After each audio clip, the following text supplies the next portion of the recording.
Eurodólar em final de semana. Este vídeo não é nenhuma recomendação de investimento, mas sim a partilha de um breve estudo técnico e fundamental, como está o nosso lema, que é formar e informar. Ora, muito bom dia.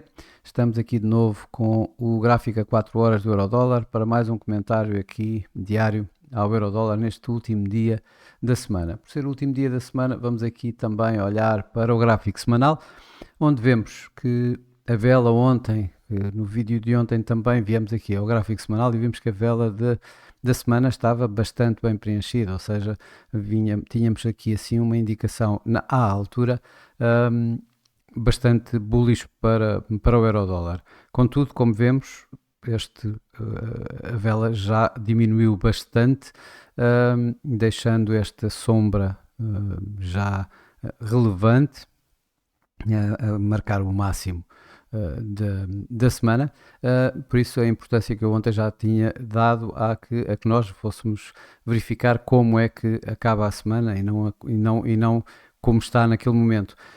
E o mesmo acontece agora. Vamos ver como é que vai terminar a semana, se abaixo mesmo desta média móvel das 21 semanas ou não, ou mesmo, e reparem, está em cima, a abertura e o mínimo da semana está em cima desta linha de tendência que nós tínhamos colocado aqui ontem, e que, portanto, vamos ver se se a semana poderá mesmo, nunca se sabe, terminar abaixo deste mesmo mínimo.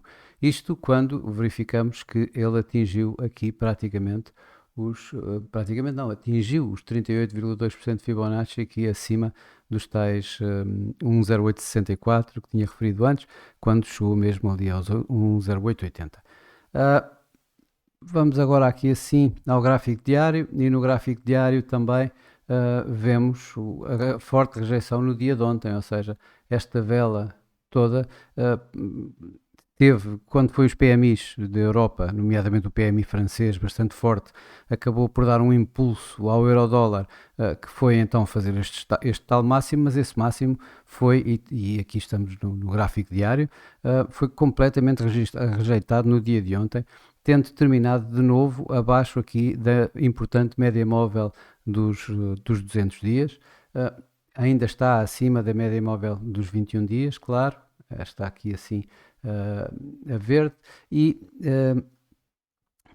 continua, portanto, aqui assim acima também desta linha de tendência descendente que quebrou, digamos, quebrou logo no início da semana. Tanto o RSI como o MACD continuam aqui a dar algum momento positivo ao par. Relativamente a tudo isto, em termos dos dados que aconteceram ontem, o primeiro movimento em alta teve muito a ver com os PMIs, como eu disse anteriormente. O vir uma vez mais abaixo teve a ver com fortes dados nos Estados Unidos, tanto nos novos pedidos de desemprego semanais, como nos PMIs que vieram acima, nomeadamente o PMI de manufatureiro veio acima do esperado e bem em terreno de expansão. Já nos serviços ele recuou um pouco do indicador anterior, do valor anterior, mas ainda assim continua bem acima do limite dos 50 e continua em expansão também. Isto quando tivemos ainda mais uma série grande de intervenções verbais por parte de responsáveis do Fed, e todos eles são unânimes nomeadamente uma importante voz dentro da FOMC, que é Christopher Waller, que esta noite voltou a dizer que não há pressa, que o atrasar mais 2, 3 meses cortes de taxa de juros não terá um impacto significativo na economia norte-americana, que é preferível falhar, digamos, por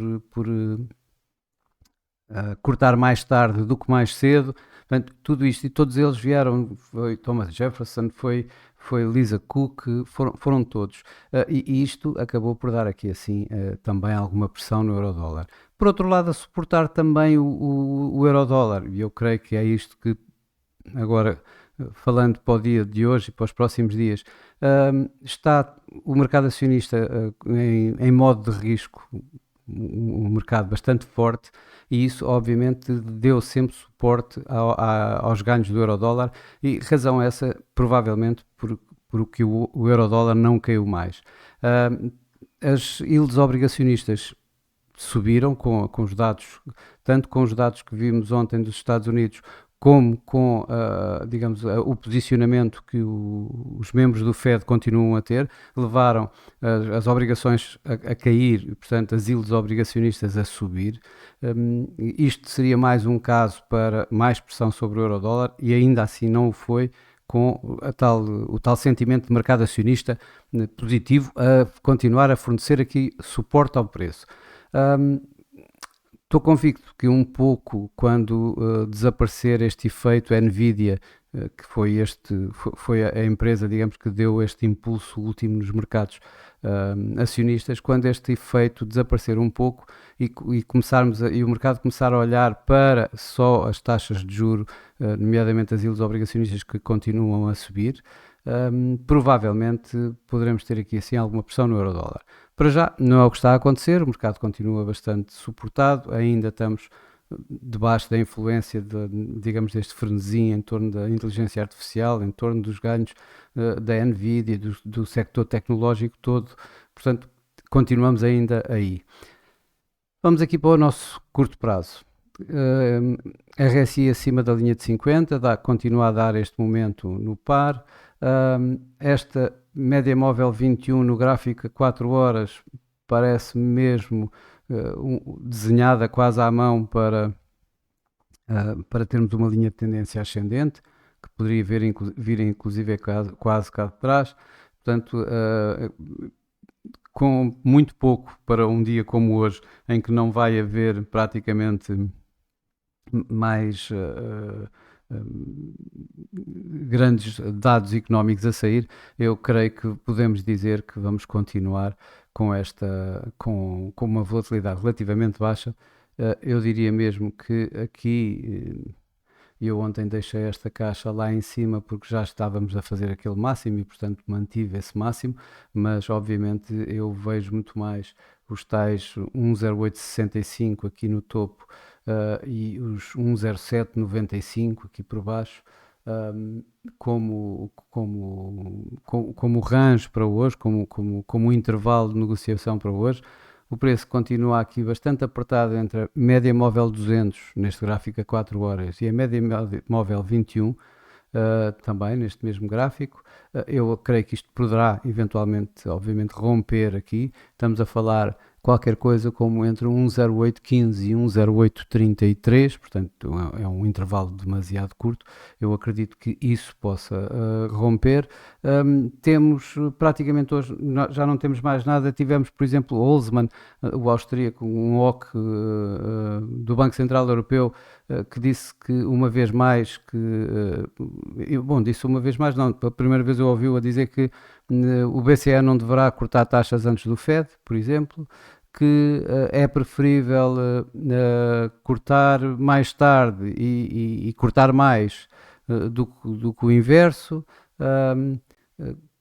Portanto, ele, em toda essa medida, ele deu aqui um suporte ao euro. E uma coisa é certa, isso não aconteceu.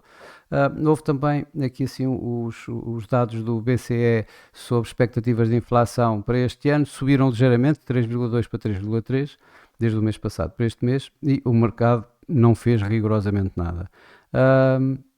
Ainda temos Isabel Schnabel hoje a falar, e vamos ter Joaquim Nagel também a falar, ambos dois alemães, dois OCs do Banco Central Europeu, mas depois do Holzmann não ter feito nada praticamente, também não acredito que sejam mais agressivos ainda do que ele, e acredito que isto continue exatamente como está. Portanto, vamos ter aqui assim, provavelmente um final de semana bastante modesto em termos de